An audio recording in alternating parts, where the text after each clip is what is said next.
Oke, masih Anda simak Halo Kota Batik dari FM 91,2 Radio Kota Batik News Interaktif Solutif bersama saya Ribut Ahwandi dan ya, ini sudah masuk menit ketiga tinggalkan pukul 8 malam. Kebersamaan kita masih menyisakan 1 jam ya 1 jam aja ya. Ya deh nggak apa-apa. Yang penting ya, Anda masih bersemangat untuk menjalankan aktivitas malam hari ini dengan aktivitas apapun itu dan pastinya banyak hal yang kita bisa peroleh dapatkan hikmahnya ya selama kita menjalankan puasa di bulan Ramadan. Nah, kira-kira apa nih yang bisa Anda bagikan kisahnya kepada saya? Nah, boleh dong. Apa sih atau kejadian apa, peristiwa apa yang akhirnya membuat Anda ngerasa bahwa wah, ini berkah Ramadan nih, hikmah Ramadan nih. Bukan soal kemudian mendapatkan sesuatu yang sekiranya, materi ya, tapi lebih pada bagaimana sih kita menyikapi dalam hal apapun itu sebagai pelajaran penting dalam kehidupan kita. Ya sebab yang namanya peristiwa, apapun itu, apapun yang kita hadapi, kapanpun, dimanapun, sebenarnya itu adalah cara ya, cara Tuhan, cara alam semesta, cara Allah Subhanahu wa taala untuk memberikan pengajaran kepada kita tentang hal-hal yang mungkin selama ini kita remehkan, selama ini kita tidak pernah perhatikan, tetapi ternyata mengandung banyak makna dan luar biasa maknanya. Contoh sederhana aja deh, yang paling sederhana aja deh, misalnya, ketika kita mau nyebrang misalnya, ada aja nih, motor lewat sret gitu, hampir aja kita nyaris, tertabrak. Itu kayaknya peristiwa yang boleh dibilang simpel dan mungkin semua orang pernah mengalaminya, tapi pernahkah kita belajar tentang betapa pentingnya kita untuk berjaga-jaga, mawas diri, waspada terhadap setiap situasi? Ya, kita tidak pernah tahu bahwa kondisi apa yang akan menimpa kita itu kita nggak pernah tahu. Apakah kita akan mendapatkan kecelakaan atau justru sebaliknya keberuntungan. Dan antara keberuntungan dan kegagalan ataupun, kecelakaan itu tadi ya, hal-hal yang tidak mengenakan itu tadi, setimbang sebenarnya kalau kita pikir-pikir lagi. Karena keberuntungan pun tidak pernah kita pikirkan, begitu juga dengan katakanlah, hal-hal yang membuat kita itu tidak nyaman. Kita bisa saja ketemu dengan hal-hal yang sifatnya sangat-sangat insidental dan ya, semua peristiwa yang kita alami dalam kehidupan ini sebenarnya kalau kita boleh memandangnya ya dari sudut pandang yang berbeda, sebenarnya semuanya serba tidak kita skenario. Nggak ada yang ngerti skenario kehidupan itu seperti apa. Makanya mawas diri dan selalu bersyukur bahwa ya hari ini masih ada nafas yang bisa, masih ada udara yang bisa aku hirup dan aku hembuskan. Dan itu semua adalah berkah luar biasa, anugerah yang luar biasa. Gitu ya. Oke. Nah, bicara tentang anugerah, bicara tentang ah, banyak hal tentang kehidupan ini ya. Kalau kita belajar lagi dari masa lalu ya, banyak hal yang bisa kita peroleh juga pelajaran-pelajaran penting dari mereka. Nah, salah satunya ini yang kalau kita belajar dari Cipto Mangunkusumo, wah, beliau dokter tapi juga luar biasa, cemerlang banget idenya, pikirannya sampai menjadi apa ya, orang-orang Belanda pada waktu itu di zaman kolonial Belanda, itu para penganjur politik etis di era kolonial Belanda, itu sampai memuji-mujinya. Kenapa sih? Ya, sebagai bentuk dukungan kepada masyarakat pribumi. Pada bulan September tahun 1901, pemerintah kerajaan Belanda akhirnya mengeluarkan kebijakan politik yang disebut sebagai politik etis. Nah, kebijakan ini justru melahirkan para dalam tanda petik pembangkang dan salah satunya adalah Cipto Mangunkusumo. Dan dia adalah yang paling cemerlang. Nah, Saya coba akan menyampaikan apa yang pernah ditulis oleh Yakub Utama, yang ditulis Yakub Utama dan pernah terbit di majalah Intisari bulan Maret tahun 1964. Wow, tulisan yang lama, tapi kayaknya masih segar nih kalau kita uh, coba urai satu persatu. Gak apa-apa ya. Jadi Yakub Utama menulis begini. Sebuah bendi menyusuri jalan raya Demak pada tahun 1907. Membelok lorong kecil, lenyap dari pemandangan. Di dalamnya bukan Pangeran Demak, bukan pula Tuan Kontrolir.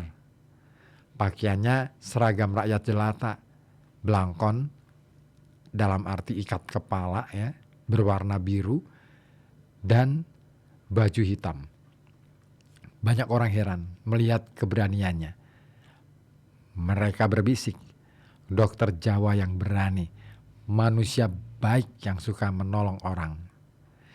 Sebaliknya, orang kulit putih merasa tersinggung. Gerutu mereka, si Jawa yang tak tahu diri, manusia kurang ajar. Dokter Sutomo melukiskan seorang dari pahlawan kita yang luar biasa sentimennya, luar biasa teguh memegang cita-citanya, dan luar biasa pula perasaan kemerdekaannya. Ayahnya adalah seorang guru HIS, sekolah dasar berbahasa Inggris untuk pribumi di Ambarawa, yang kemudian pindah ke Semarang dan menjadi kepala sekolah HIS, merangkap sebagai anggota Dewan Kota Praja. Nah, sebagai keturunan Citrosumo, guru agama Islam terkemuka, tidak heran jika kehidupan agama meresapi keluarga Mangunkusumo yang dikaruniai 9 orang anak, 2 perempuan dan 7 laki-laki. Cipto yang berhati keras seperti ibunya adalah anak sulung. Hubungan batin dengan ibunya kuat, sampai-sampai dia menurut saja ketika dikawinkan dengan gadis pilihan ibunya. Nah, tatkala Cipto masuk sekolah dokter Stovia di Batavia, usianya baru 13 tahun. Gurunya mengakui Cipto sebagai unbegaffed learning, murid yang berbakat. Suatu ketika, pelajar-pelajar Stovia waktu itu diwajibkan mengenakan pakaian daerahnya masing-masing. Cipto memilih pakaian Pak Tani. Dekil, kumal, rambutnya yang gondrong keluar dari ikat kepalanya. Dalam seragam tersebut, sambil menatap guru-gurunya orang Belanda, dia bilang dengan tegas, "Aku anak rakyat, anak si Kromo." Kalau teman-teman lain berpesta atau bermain bola sodok, Cipto sendirian membaca buku dan bermain catur. Pada setiap ceramah, dia selalu hadir dan buka suara. Dan ini disaksikan misalnya oleh Salim, Haji Agus Salim ya, pelajar HBS yang sering bertandang ke Stovia. Sekali waktu, himpunan pelajar Stovia mengadakan rapat. Cipto ini mengemukakan pendapat yang dianggapnya benar. Hadirin menolak pendapatnya. Bagaimana reaksi Cipto? Kemudian, dia mengundurkan diri dari perkumpulan dan dia tidak mudah menyerah kepada pendapat umum dalam membela kebenaran pendapatnya. Keras kepala ya, tapi keren sih. Nah, setelah berdinas setahun di Banjarmasin, Dr. Cipto pada usia 20 tahun waktu itu pindah ke Demak. Di kota tersebut semakin masak pendiriannya bahwa dia hidup dalam masyarakat palsu. Nasib rakyat banyak, kedudukan istimewa kaum bangsawan, kedudukan yang dipertuan orang-orang Belanda, semua itu menggelisahkan jiwa mudanya. Jarum suntik saja tak memuaskan hatinya. Dia mengangkat pena kemudian memaparkan pendapatnya dalam harian The Lokomotif terbitan Semarang, menyerang kolonialisme dan perilaku feodal. Seperti kata adiknya, Dr. Gunawan Mangunkusumo, dia mampu menjiwai bahasa Belanda, ditambah pula oleh temperamennya dan ketangkasannya. Sekalian tulisannya dapat mengembirakan kawan, sedangkan lawannya akan panas hati dan merah telinga. Ya, Cipto adalah seorang dokter pemerintah. Dia dilarang menulis dalam surat kabar, apalagi tulisan yang hendak menggoyahkan sendi-sendi kekuasaan pemerintah. Orang-orang kulit putih di Demak berang hatinya. setiap kali mendengar bisikan orang.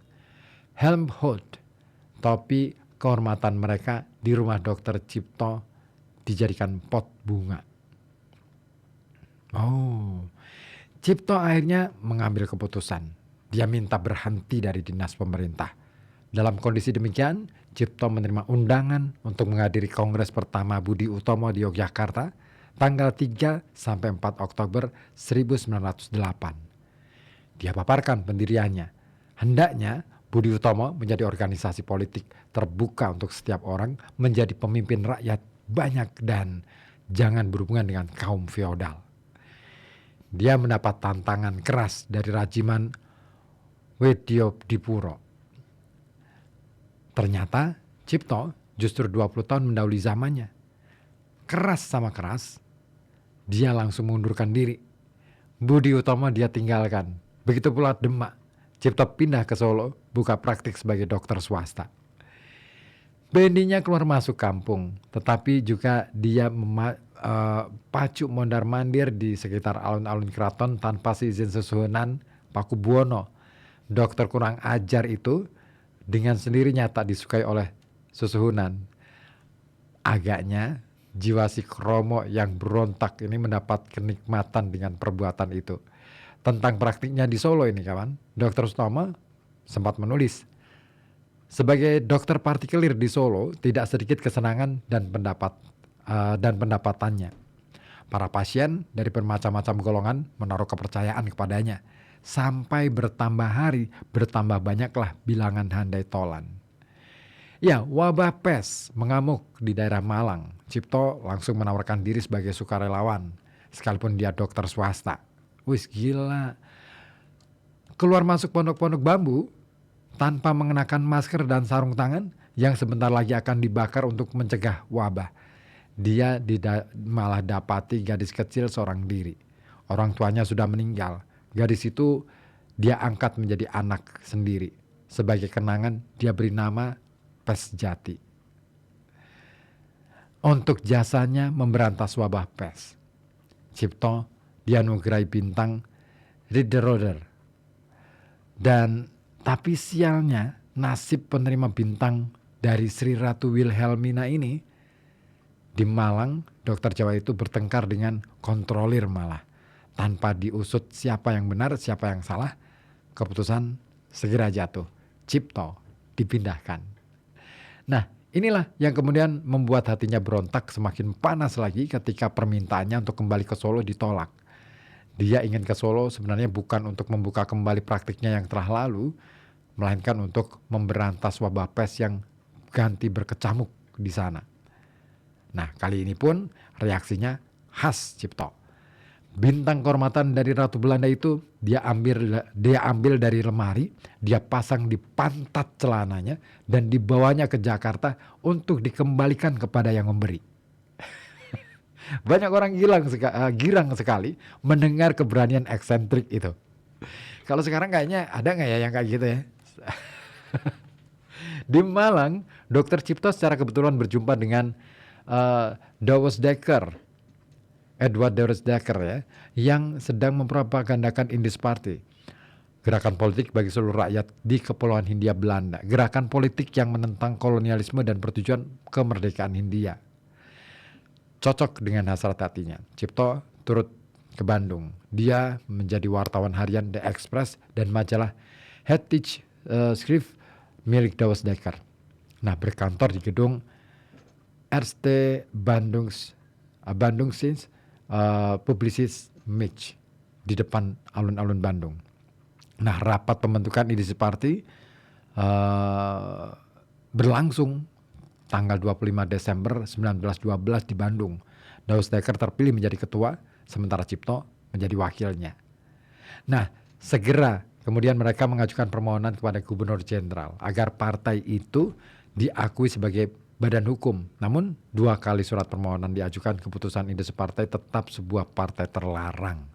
Nah, pada tanggal 13 Maret 1913, Dawes Dekker dan Cipto menghadap ke Gubernur Jenderal Hindenburg di Tanah Bogor.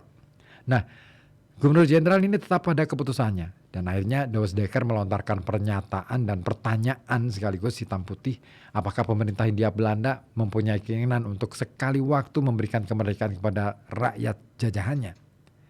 Hindenburg ternyata menggelengkan kepala. Senjata satu-satunya tinggal The Express dan Heritage Schrift. Pena mereka bersama tulisan Suwardi Suryaningrat atau nama lain dari Ki Hajar Dewantoro terus-menerus mengantarkan pemerintah kolonial. Nah, pada bulan November tahun 1913, genap 100 tahun negara Belanda merdeka dari penjajahan Prancis. Hari itu akan dirayakan secara besar-besaran di seluruh Hindia Belanda. Biaya pesta kemerdekaan dipungut dari rakyat yang terjajah. Ironi brutal itu langsung membangkitkan reaksi keras beberapa pemuda Bandung. Pemuka-pemukanya Cipto Mangunkusumo, Suwardi Suryaningrat, kemudian Ketua Sarekat Islam Bandung Abdul Muiz, dan dari Sarekat Islam Medan. Mereka berunding dan terbentuklah komite tandingan dari komite resmi pemerintah yang diberi nama Komite Bumi Putra. Ketuanya Cipto, sekretarisnya Suwardi, komisarisnya Abdul Muiz, Wiknya Disastra, dan yang lainnya. Nah, tujuannya turut merayakan seabad kemerdekaan Belanda tetapi sebagai protes. Pada hari itu juga mereka ikut arak-arakan tetapi dengan berpakaian gembel, mengelilingi meja hijau yang terbuat dari 2 gerobak berselimutkan kain hijau. Ini merupakan lambang tuntutan rakyat akan perwakilan dalam pemerintahan. Komite tersebut juga akan mengirim telegram kepada Ratu Wilhelmina untuk menuntut agar artikel 111 dicabut dan menuntut kebebasan menyatakan pikiran. Untuk menggerakkan semangat rakyat, Suwardi menulis karangan berjudul Seandainya Aku Seorang Belanda. Nah, bunyinya, menurut pendapatku ada sesuatu yang tidak pada tempatnya, sesuatu yang kurang ajar. Sekiranya aku masih seorang Belanda dalam angan-angan, si Inlander disuruh ikut merayakan kemerdekaan itu. Pertama-tama kita akan melukai perasaan kehormatan mereka karena kita merayakan kemerdekaan itu di negerinya yang kita jajah. Nah, tulisan itu diterjemahkan ke dalam bahasa Indonesia oleh Abdul Muiz yang diserai tugas itu semula keberatan. Kepada Dr. Cipto, dia berkata, "Cip, kamu tahu tidak kalau tulisan seperti itu sebenarnya tidak taktis. Kamu bisa ditangkap." Tugas Cipto, "Salin saja segera. Aku sudah tahu akibatnya. Dibuang." Gila ya. Nah, brosur di atas dicetak dan disiarkan. Keesokan harinya, tanggal 19 Juli, kantor The Express langsung digerebek polisi. Sisa brosur disita, disusul kedatangan Mr. Mosanto, jaksa pengadilan Officer Justiti dari Jakarta. Nah, Cipto dan Suwardi diverhor alias diinterogasi. Cipto menghadap dengan sikap acuh tak acuh dan sepertinya dia sedang bertamu biasa, nggak seperti sedang diinterogasi. Begitu datang, segera dia menarik kursi dan duduk berhadapan dengan jaksa. Nah, kata Mosanto, "Tuan Cipto, Tuan harus menyebutkan siapa agen-agen komite Tuan di tempat-tempat lain untuk dapat menyebarkan surat selebaran dan brosur. Tuan tentu mempunyai anggota yang membantu di tempat-tempat lain." Apa jawab Cipto? Jawabnya adalah, "Benar sekali, tetapi menyebutkan nama mereka saya tidak bisa karena saya telah berjanji untuk tetap merahasiakan nama-nama mereka." Pembicaraan buntu, makin didesak, makin beringas. Akhirnya jaksa itu memperingatkan, "Tuan Cipto, Tuan harus berhati-hati dengan pikiran-pikiran semacam itu. Tidak mustahil Tuan sebagai ketua komite itu dituntut juga." Cipto tersenyum. Malamnya dia sulit tidur. Diambilnya pena, ditulisnya tanggapan terhadap peristiwa siang tadi yang diberi judul Kekuatan atau Ketakutan. Nah, pembukaan katanya berbunyi, "Suatu kebahagiaan yang besar dilimpahkan kepada kami kemarin. Jaksa pembantu pada Justisi berkunjung ke kantor kami untuk menyita brosur-brosur karangan Raden Mas Suwardi Suryaningrat, sekretaris kita. Dengan tidak bermaksud menantang justisi atau polisi, kami katakan telah dihinggapi perasaan bangga. Suwardi pun menyatakan penilaiannya atas peristiwa tersebut dalam karangan yang diberi judulnya Semua Buat Satu Tetapi Juga Satu Buat Semua. Nah, beberapa hari kemudian setelah peristiwa itu, Cipto menerima telegram dari ayahnya di Semarang. Ayahnya memperingatkan agar Cipto menghentikan aksinya. Sudah banyak contoh orang dibuang. Dan ditulis dalam telegram itu, sekiranya dia bukan ayahku. Enggak, tapi ada sebuah tulisan yang menarik dari Cipto. Sekiranya dia bukan ayahku, teriak dokter muda itu. Telegram itu dijawab singkat. Tugas hidupku baru mulai. Selamat tinggal. Wow. Gila ya. Nah, pada tanggal 30 Juli tahun 1913, hanya sebulan sesudah Komisi Bumi Putra bekerja, masyarakat Bandung dikejutkan oleh kesiapan militer yang mendadak. Gedung-gedung penting dan rumah pejabat-pejabat tinggi dijaga oleh prajurit bersenjata lengkap. Tengah hari, Cipto, Suwardi, Abdul Muiz, Wiknya Disastra digiring polisi ke penjara Bancui. Mereka menyanyikan lagu kebangsaan Transvaal, sekarang bagian dari Republik Afrika Selatan yang dulu pernah menjadi daerah kekuasaan Belanda. Nah, tatkala pintu sel dikunci dari luar, mereka dan kemudian ditanya oleh Cipto, "Mengapa kamu diam saja, Muiz?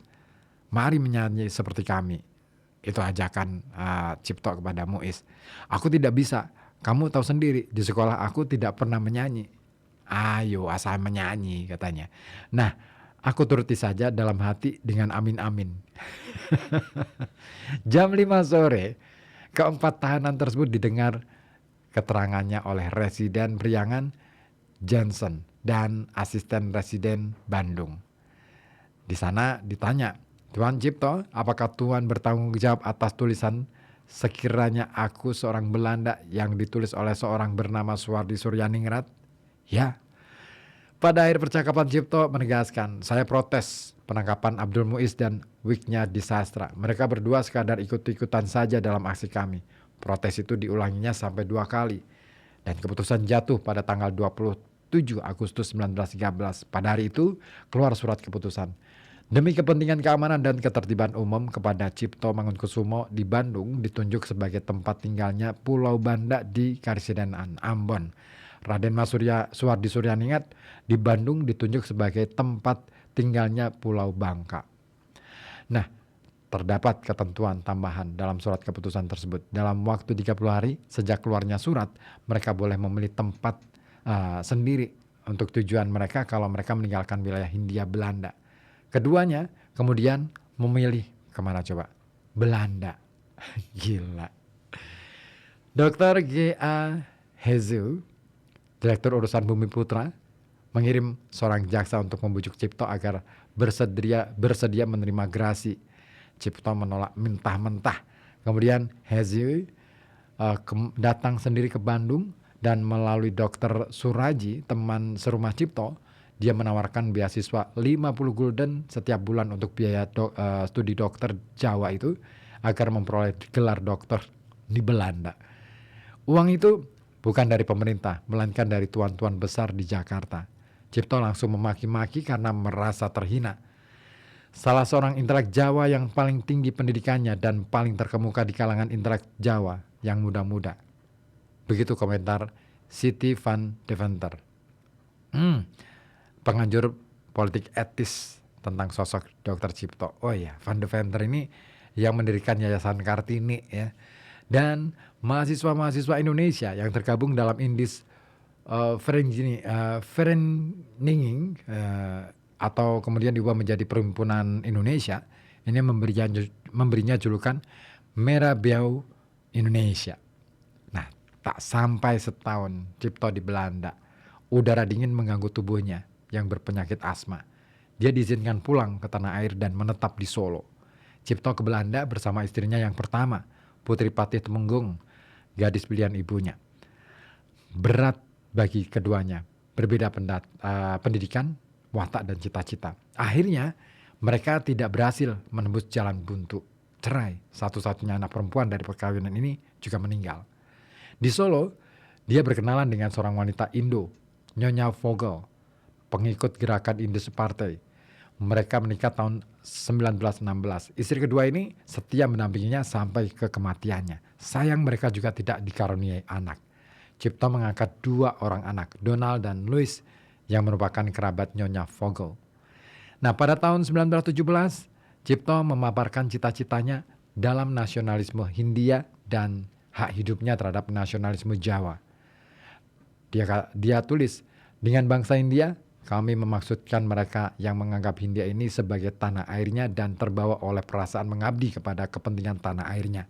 Tidak berbuat lain daripada bekerja juga untuk perkembangan negerinya. Dengan demikian, dalam kata bangsa Hindia ini termasuk juga peranakan Eropa dan peranakan Tionghoa.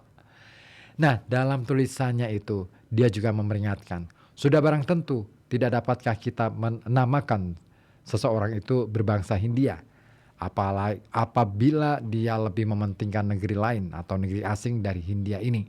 Dan dengan demikian menghambat jalannya pertumbuhan secara sehat bagi Hindia yang memberi dia makan. Ya, dan masih panjang ya cerita tentang beliau. Kayaknya seru deh. Penasaran banget saya, kenapa segetol itu ya beliau ya. Iya, karena ketika Soehardi dan Dewes Dekker, ini mereka juga dibuang ke Belanda, kembali ke tanah air pada tahun 1918, mereka menghidupkan kembali cita-cita itu dalam Insulinde, kemudian dalam National Indus Party, Serikat Hindia atau NIP. Dan itu dia, Cipto. Keren banget. Patut deh Anda coba untuk pelajari banyak hal dari keteladanan dia. Oke. Masih mau? Tapi saya mau ke ini dulu. Historia Islam ya. Boleh ya, historia Islam dulu ya. Baik deh. Cerita Ciptonya saya lanjutkan nanti setelah